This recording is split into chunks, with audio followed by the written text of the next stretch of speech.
6일 지방선거를 하루 앞두고 여야가 춘천권에서 총력전을 이어갔습니다. 민주당은 지도부가 대전을 찾아 지지를 호소했고 국민의힘 후보들도 지역을 돌며 막판 유세를 벌였습니다. 오늘 오전 경남 밀양에서 난 산불이 번지면서 산불 3단계와 산불 국가위기경보 심각 단계가 발령됐습니다. 이 산불로 주민 100여 가구 470여 명이 긴급 대피하고 인근 밀양구치소 재소자들도 대구 교도소로 이송됐습니다. 순수 우리 기술로 만든 우주 발사체 누리호의 2차 발사가 보름 앞으로 다가온 가운데 민간 영역에서도 발사체 연구가 활발하게 진행되고 있습니다.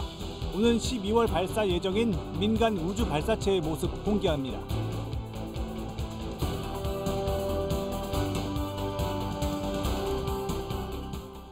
여러분 안녕하십니까. 5월의 마지막 날 대전 세종 충남 7시 뉴스 시작합니다. 이제 6일 지방선거 결전의 날이 하루 앞으로 다가왔습니다. 선거운동 마지막 날인 오늘 민주당 지도부는 대전을 찾아 후보들의 힘을 실으며 마지막 지지를 호소했고 국민의힘 후보들도 지역 곳곳을 돌면서 막판 총력전을 펼쳤습니다. 조정아 기자입니다.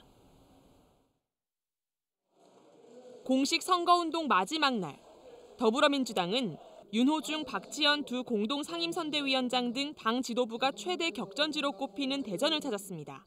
대전 발전을 위해 예산 지원 폭탄으로 힘을 싣겠다며 충청권 사수를 위한 마지막 지지를 유권자에게 호소했습니다.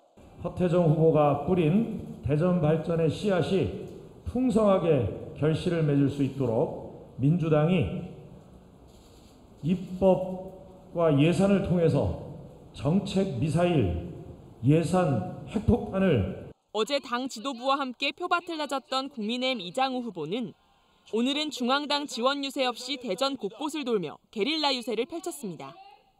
또 다른 격전지인 충남도 여야 후보들 모두 막판 표심 잡기에 총력을 쏟았습니다. 주말부터 무박 3일 유세를 이어가고 있는 더불어민주당 양승조 후보는 충청의 미래당 최기복 후보의 사퇴와 지지 선언으로 후보 단일화를 이뤄내고 충남의 자부심이 되겠다며 한 번 더 지지를 호소했습니다. 그래서 더 큰 변화 있도록 여러분께서 적극적인 지원과 성원을 다시 한번 부탁드립니다. 국민의힘 김태흠 후보는 천안과 아산을 비롯해 서산과 논산, 부여 등을 찾아 무기력하고 밋밋한 민주당의 도정을 끝내고 힘센 충남을 만들겠다며 목소리를 높였습니다.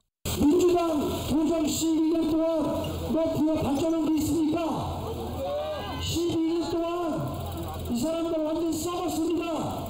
세종에서도 이춘희 후보는 무박 유세를 이어갔고 국민의힘 최민호 후보도 거리 유세로 막판 지지층 결집에 나섰습니다.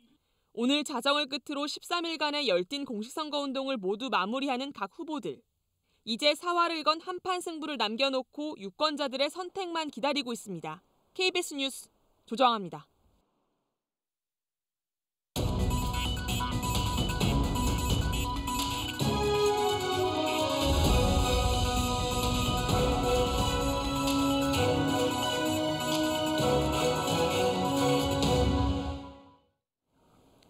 지방선거를 앞두고 깊이 있는 인터뷰로 지역 현안을 짚어보는 후보를 만나다 마지막 시간인데요.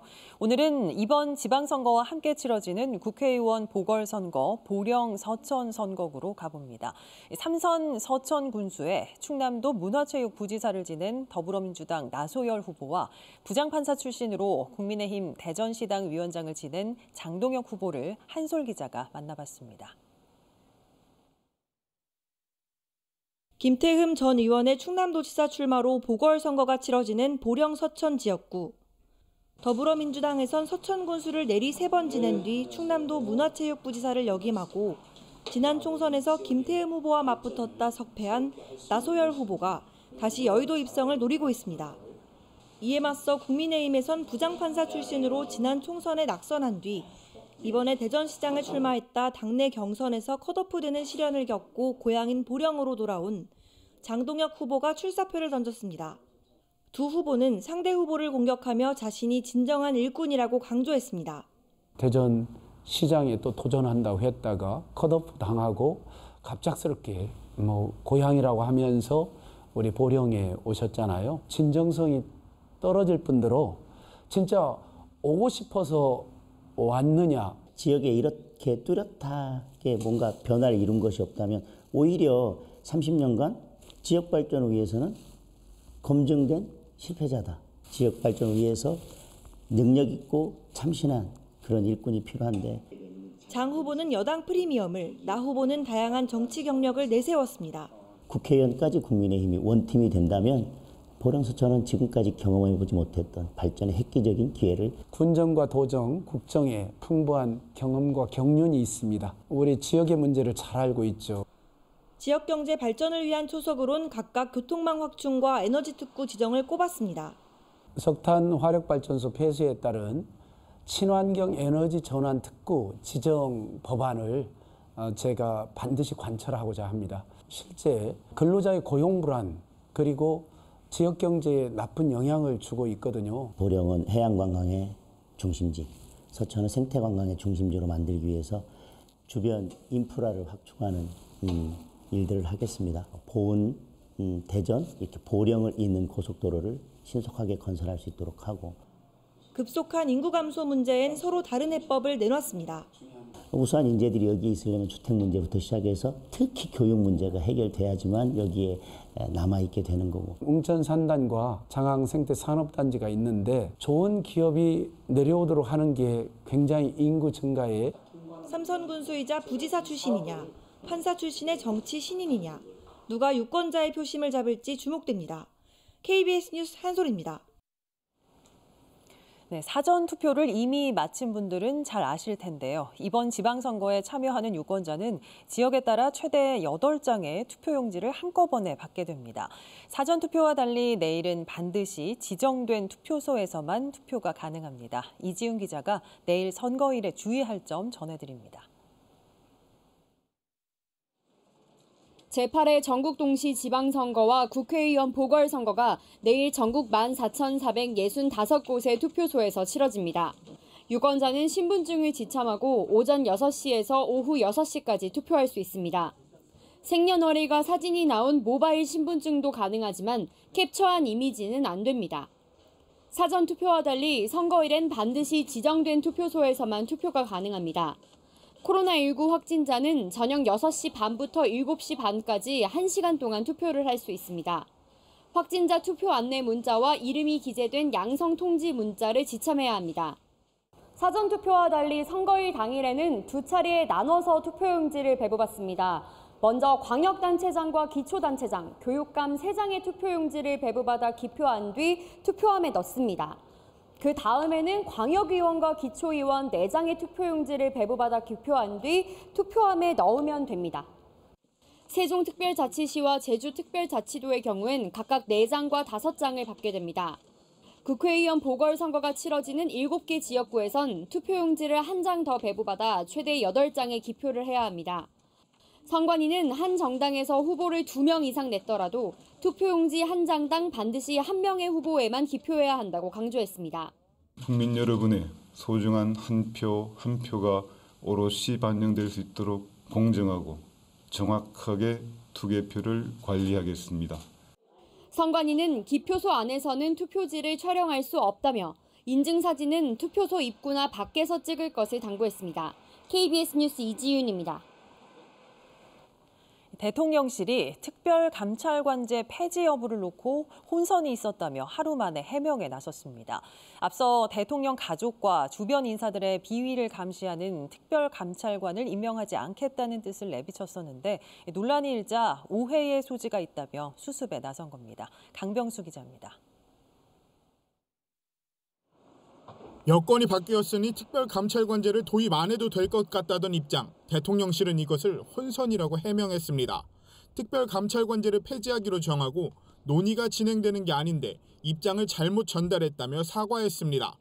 여야가 특별감찰관 후보를 추천하면 지명하지 않을 방법이 없다면서 제도가 존재하는 한 한다고도 했습니다. 다만 특별감찰관제 꼭 유지해야 하는지 더 효과적인 시스템은 없는지 구상하고 있다고 거듭 밝혔습니다.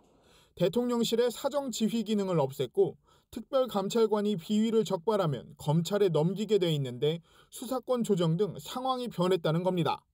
그런데 특별감찰관 폐지는 아니라는 대통령실의 해명, 윤 대통령 측근으로 분류되는 여권 인사들의 지적 뒤에 나왔습니다.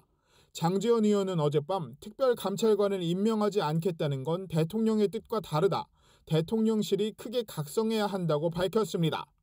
특별감찰관제 법이 폐지되지도 않고 존속하고 있기 때문에 지방선거 끝난 후에 민주당과 협의해서 특별감찰관 후보 3명을 추천할 계획입니다. 민주당은 비선 실세나 다름없는 이른바 윤핵관이 대통령실 입장 발표를 뒤집었다고 주장했습니다. 대통령실은 오해를 드렸다고 거듭 설명하면서 여권 인사들이 문제 제기할 수 있는 일이었다며 확대 해석을 경계했습니다. KBS 뉴스 강병수입니다. 경남 밀양에서 발생한 산불이 바람을 타고 확산하고 있습니다. 화재 발생 시간은 오늘 오전 9시 25분으로 산림청은 산불 3단계를 발령하고 산불 재난 국가위기경보 심각 단계도 함께 발령했습니다. 헬기 40넉대와 대원 1,600여 명을 투입해 10시간째 불을 끄고 있습니다. 인근 마을 주민과 요양병원 환자들도 대피했고 밀양구치소 수감자 380명도 대구의 한 교도소로 이송됐습니다. 산림당국은 늦어도 내일 오전까지는 진화를 마무리하겠다는 계획입니다. 태양광 업체에 투자하겠다며 5천여 명에게서 3,600억 원을 가로챈 일당이 경찰에 적발됐습니다. 신규 투자자들의 돈으로 기존 투자자들의 수익을 챙겨주는 전형적인 이른바 폰지 사기로 경찰은 보고 있습니다. 김혜주 기자의 보도입니다. 유망 태양광 업체에 투자한다며 투자자들을 속이고 3,600억 원을 받아 챙긴 일당이 경찰에 붙잡혔습니다. 서울경찰청 강력범죄수사대는 사기와 유사수신 행위 규제에 관한 법률 위반 등의 혐의로 금융컨설팅업체 대표 서모 씨 등 160여 명을 입건했습니다. 이 가운데 8명은 구속됐습니다.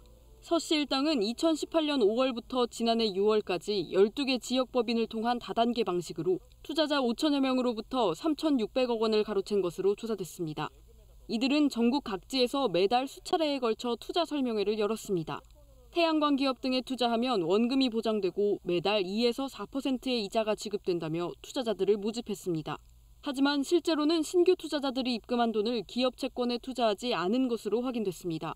대신 이 돈은 기존 투자자들에게 돌아갔습니다. 원금과 이자를 지급하는 등의 돌려막기 방식을 쓴 겁니다. 경찰은 서 씨 등이 투자자들의 돈으로 사들인 부동산과 주식, 콘도 회원권 등 830여억 원 상당의 범죄 수익을 몰수했다고 밝혔습니다. 경찰은 최근 고이자 고수익을 빌미로 한 다양한 형태의 금융사기가 기승을 부리고 있다며 투자에 앞서 신중하게 확인해야 한다고 당부했습니다. KBS 뉴스 김혜주입니다.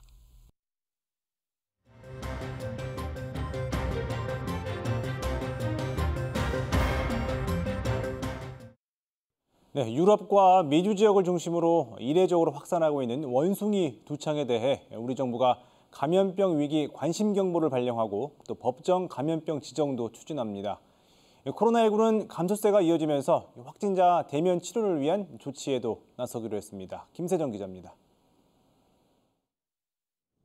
질병관리청이 원숭이 두창에 대해 관심 단계의 위기 경보를 발령했습니다.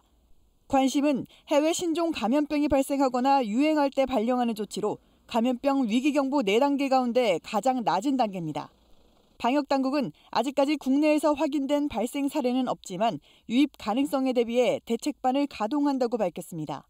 질병 특성에 대한 것, 그리고 만약 국내에 유입이 되었을 때 환자가 발생하였을 때 어떠한 대응 체계를 신속하게 가져가야 할 것인가, 이런 것에 대한 전문적인 그런 검토가 이루어졌습니다. 원숭이 두창을 법정 감염병으로 지정하는 고시 개정도 추진됩니다. 정부는 고시 개정 이전엔 신종 감염병 증후군으로 선제 관리에 나서기로 하고 해외 여행을 마치고 귀국한 뒤 3주 이내 발열, 오한, 수포성 발진 등 의심 증상이 있는 경우 질병관리청에 알릴 것을 당부했습니다. 질병청은 지금까지 31개 나라에서 473명의 확진자와 136명의 의심자가 나온 것으로 파악하고 있습니다. 한편 오늘 0시 기준 코로나19 신규 확진자 수는 17,000여 명, 사망자는 9명으로 감소세를 이어가고 있습니다. 정부는 확진자 대면 진료를 위한 외래 진료센터를 늘리고 집중관리군에 대한 모니터링 횟수를 하루 한 번으로 축소합니다. 내일부터는 코로나19 생활치료센터와 임시선별검사소 운영이 중단되고 입국 뒤 절차도 간소화됩니다. KBS 뉴스 김세정입니다. 우리 지역의 코로나19 신규 확진자는 엿새째 1,000명대 안팎을 유지하며 안정세에 접어들고 있습니다. 오늘 0시 기준 대전, 세종, 충남의 신규 확진자 수는 어제보다 800여 명 증가한 1,361명으로 집계됐습니다. 특히 집단 감염이 발생한 대전 유성의 한 요양병원에선 환자 등 22명이 추가 확진돼 누적 확진자가 102명으로 늘었습니다. 현재 집이나 병원에서 격리 중인 사람은 충남 4천여 명, 대전 2천여 명 등 총 7,900여 명으로 집계됐습니다. 네, 전해드린 것처럼 코로나19 감소 추세가 이어지면서 일상 회복도 빠르게 진행되고 있습니다. 여행이나 문화생활에 비용 지출이 크게 늘 것으로 예상이 되는데요. 관련 단체와 기관들이 수요층을 흡수하기 위해 갖가지 아이디어를 짜내고 있습니다. 이용순 기자가 취재했습니다. 지난해 자랑스런 차 축제가 열린 호주 서부의 한 해안 도시. 자동차 튜닝 애호가들이 몰려 지역 상권이 반짝 특수를 맞았습니다. 충남에서도 피서철의 즈음에 이런 이색 축제가 열립니다. 저희 보령시는 7, 8월에는 해양 머드 박람회, 8, 9월에는 모터 페스티벌을 열어서 가족과 청년층 관광객을 최대한 흡수할 겁니다.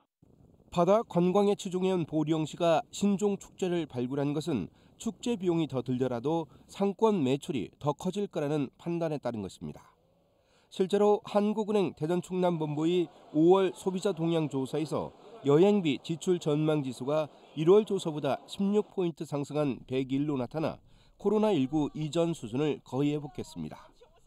같은 기간 문화비 지출 전망도 8포인트 상승해 문화예술계도 되살아날 기대감에 차 있습니다. 지역 곳곳서 공연 무대가 설치되는 등 2년간의 침체기를 벗어날 조짐이 보입니다. 야외 공연 예술 축제가 앞으로 많이 생길 거라고 기대를 하고 있고요. 각 지역에서 그런 의지를 갖고 추진할 거라고 저희도 믿고 있고요. 사회적 거리두기 완화로 일상 회복이 진행되면서 각 가정의 소비 지출 구조에서도 큰 변화가 나타날 전망입니다. KBS 뉴스 이용순입니다. 순수 우리 기술로 만든 한국형 발사체 누리호의 2차 발사가 다음 달 15일로 예정된 가운데 이제 민간 부분에서도 우주 발사체 개발에 속도를 내고 있습니다. 소형 위성을 효율적으로 우주로 내보낼 수 있는 국내 첫 민간 우주 발사체가 공개됐습니다. 조영호 기자가 소개합니다. 우주 발사체 한빛 TLV가 이동형 발사대에서 우뚝 섭니다. 한빛 TLV는 우주 발사체 신생 벤처기업에서 지난 4년여 동안의 연구 끝에 개발된 국내 민간 첫 시험 발사체입니다. 높이 16.3m, 직경 1m, 중량 9.2톤의 1단 로켓으로 15톤 엔진 1개를 장착해 지상 100km 높이의 궤도 안착을 목표로 하고 있습니다. 이 발사체는 액체와 고체 로켓의 특장점을 융합한 하이브리드 로켓 엔진을 장착했습니다. 추력이 조절이 가능한 특징을 가지고 있으면서 고성능 파라핀 연료를 사용하여 폭발에 대한 안전성을 확보하였고, 그리고 비교적 단순한 구조로 빠른 생산 속도를 낼 수 있는 특징이 있습니다. 한국형 소형 위성 발사체 한빛은 오는 12월 브라질 알칸타라 발사센터에서 우주로 향할 예정입니다. 발사 후 고도 100km 궤도까지 시험 비행한 뒤 공해상에 낙하할 예정이며 브라질 공군 산하 항공과학기술부에 관성 항법 시스템 시스나보를 탑재체로 실게 됩니다. 실제 50kg의 위성을 궤도에 진입시킬 수 있는 2단형 한빛 나노 발사체를 개발을 할 예정이고요. 빠르면 24년부터는 저희가 상업 발사 시장에 진출을 하는 목표를 갖고 있습니다. 한국형 발사체 누리호 발사를 계기로 우주 산업이 민간 주도로 이양되는 뉴 스페이스 시대가 열리면서 국내 민간 우주 산업의 발전에도 가속도가 붙고 있습니다. KBS 뉴스 조용입니다.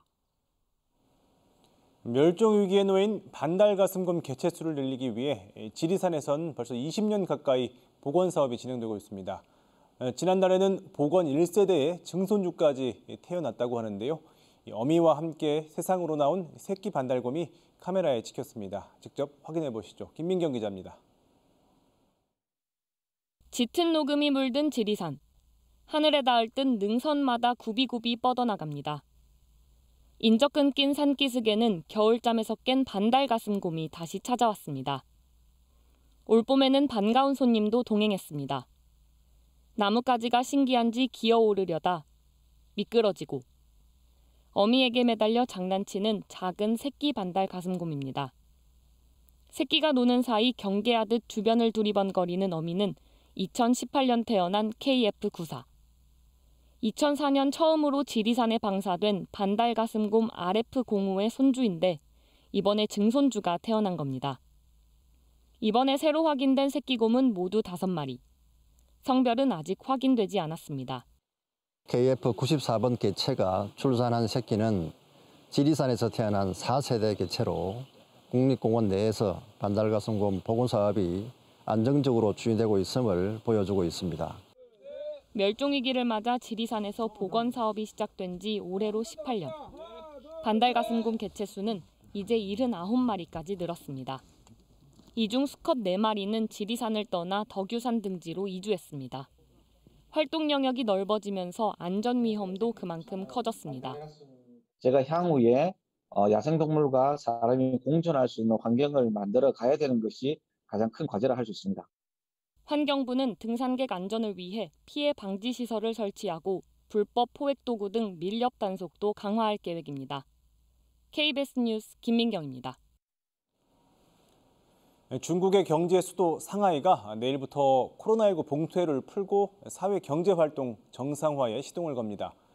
지난 2달간 사실상 마비됐던 경제를 되살리는 일과 함께 또 떨어진 정책 신뢰도를 높여야 하는 과제도 있습니다. 이미 외국인 자금과 인력이 중국을 빠져나가는 조짐도 보이고 있습니다. 베이징에서 조성원 특파원입니다. 가장 큰 변화는 주민들이 자유롭게 거주지를 드나들 수 있게 됐다는 점입니다. 다만 고위험, 중위험 구역과 통제구역 등 감염 위험이 큰 곳은 예외입니다. 자동차와 택시 운행도 재개되지만 전철과 버스는 단계적으로 정상화됩니다. 全面实施疫情防控常态化管理，全面恢复全市正常生产生活秩序。 상하이 봉쇄 해제에 맞춰 중앙정부는 640조 원 인프라 예산을 서둘러 소진하라고 각 지방정부에 긴급 지시했습니다. 하지만 봉쇄는 없다고 해놓고 전격 시행하는 등 한 번 금이 간 정책 신뢰는 좀처럼 회복하기 어렵다는 지적입니다.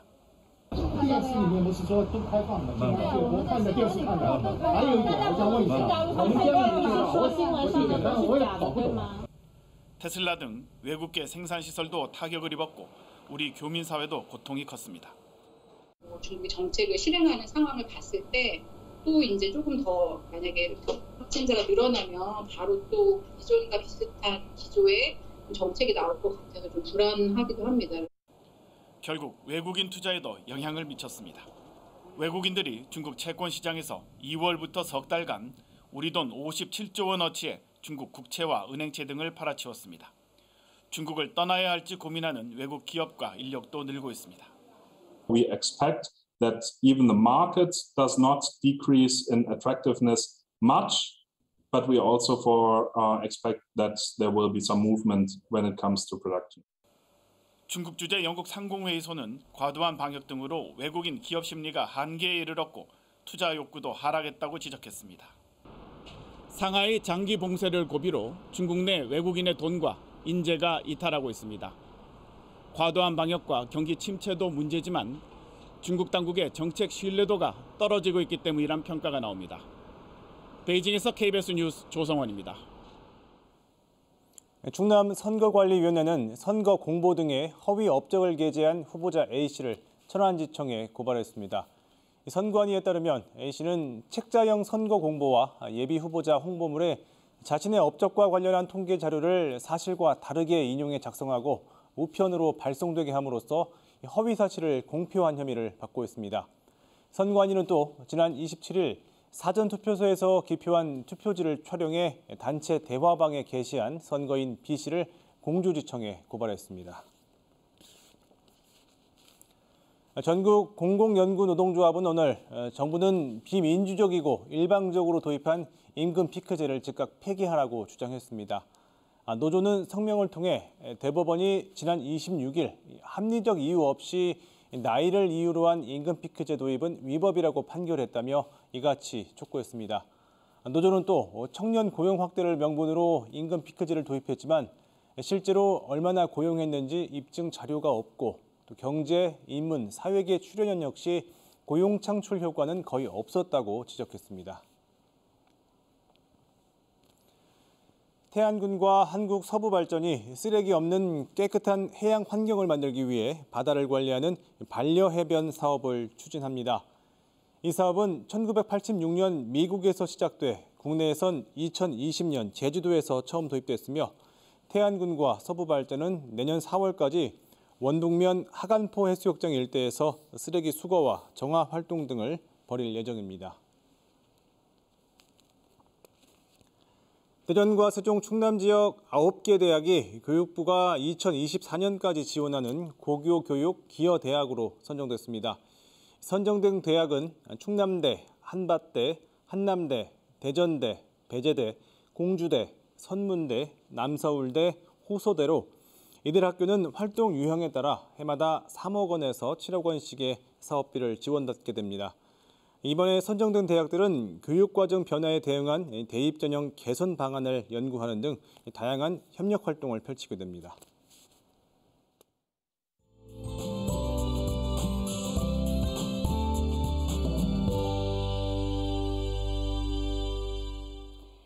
대기가 건조합니다. 여기에 바람까지 약간 강하게 불어 화재 예방에 각별히 유의하셔야겠습니다. 선거일인 내일도 맑겠고요. 한낮 기온 31도로 예년보다 4도가량 높아 덥겠습니다. 내륙을 중심으로 일교차가 15도 안팎으로 벌어지니까요. 투표하러 가시는 길 입고 벗기 쉬운 옷차림 해두시는 게 좋겠습니다. 또 낮 동안 볕이 강한 만큼 자외선 차단에도 신경 써주시기 바랍니다. 자세한 지역별 내일 날씨 보겠습니다. 내일 아침 기온은 세종이 13도, 한낮 기온은 논산과 세종 30도, 공주가 31도까지 오르겠습니다. 충남 북부 지역의 아침 기온은 아산과 서산이 14도, 낮 기온은 천안이 29도까지 오르겠습니다.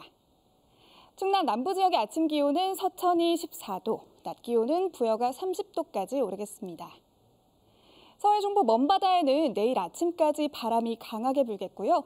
밤부터 서해 중부 해상 곳곳에 안개가 짙게 끼겠습니다. 해상 안전사고에 유의하시기 바랍니다.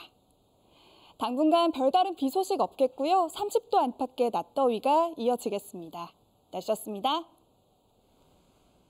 최근 4년간 치러진 지방선거와 총선 그리고 대선까지 총 이 3차례 선거에서 대전에서만 2만 8천 표 이상이 무효 처리되었습니다. 이번 지방선거에선 중대선거구제가 도입돼 이 기초의원의 경우 선거구당 2명에서 또 5명을 선출하는 지역구도 있는데요. 후보 이름 사이에 걸쳐 찍는다거나 투표용지 한 장에 기표가 2개 이상 있을 경우 무효 처리될 수 있는 만큼 지지 후보와 투표용지 꼼꼼히 확인하셔서 소중한 한 표 꼭 행사하시기 바랍니다. 오늘도 후보자 방송 연설 관계로 평소보다 일찍 마칩니다. 시청해주셔서 고맙습니다.